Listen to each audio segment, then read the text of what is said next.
The bests. iPhone. We've listed the games we feel are a great starting point for iPhone gaming. Hitman Go. Hitman games are famous for their open-ended sandboxes. At their best, they let you creep around a party or a museum, find your target, and creatively take them out. Hitman Go really doesn't do that. What it does do, however, is offer a bunch of smart, tightly designed puzzles that gradually become more complicated as you go, but are never too complicated to finish off in the space of a single bus ride.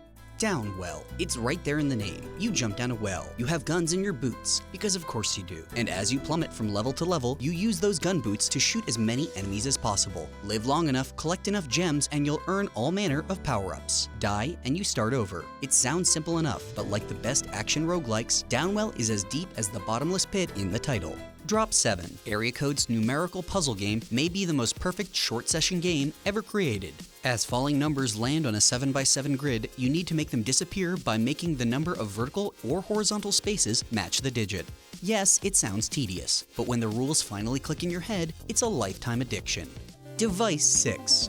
You could call Device 6 a text adventure, but that would be selling the game short. What it is, rather, is one of the strangest, most mysterious, and downright elegant games made for touchscreen devices. And it just so happens to involve a lot of reading. Call it multimedia-enhanced interactive fiction. As you rotate and flip your device, chasing the winding map of description and design, you'll find yourself drawn into a strange and sinister adventure, complete with one of the catchiest pop tunes ever included in a game.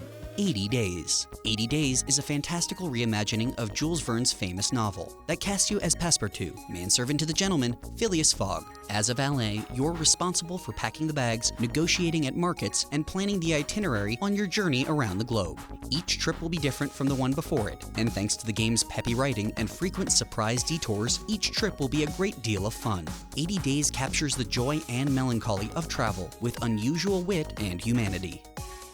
Threes. Threes is basically a game about kissing and math. You slide a bunch of little numbers around a tiled pad, trying to get two like numbers next to each other. If you can do that, they'll get friendly and combine to form a new, bigger number. Keep on moving, keep on combining, and your score will climb and climb. Threes is an immaculately designed game, made all the more winning for its aesthetics. Charming, musical, and deviously addictive, it'll become a new obsession. Final Fantasy IX. Final Fantasy VI and VII are great and everything, but Final Fantasy IX is one of the most charming and underrated games in the series. The story of Zidane, Dagger, Vivi, and Steiner makes the transition to mobile devices with surprising grace. Not only do the touch controls work well, but you can now opt to turn off random encounters if you just want to explore. If you haven't played this one, give it a spin on the go. It'll keep you occupied for many, many bus rides to come. Endless snowboarder Altos Adventure defies whatever fatigue we might feel for the endless runner genre, stripping away layers of gaudy mobile paint to rediscover an elegant core. It's a simple, fun game about floating, sliding, and jumping endlessly forward through rain, snow, and darkest night.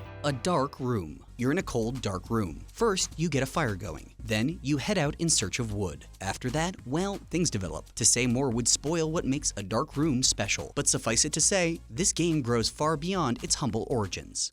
Ridiculous fishing. You wouldn't think that a game that stitches together fishing and firearms would be a sublime mobile experience.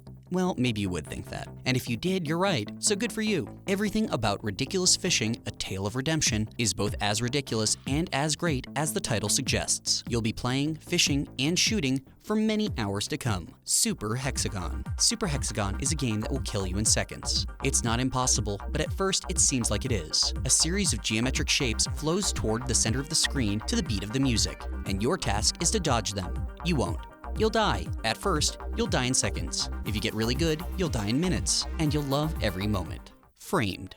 Framed tells a comic book tale of espionage, intrigue, and death-defying escapes, with a twist. You, the player, can rearrange the frames of a story to change the outcome of a given page. That usually means figuring out the best way to set things so the protagonist sneaks past their pursuers undetected. But it can also mean a lot of other things as well. Framed is a great deal of fun, with style to spare.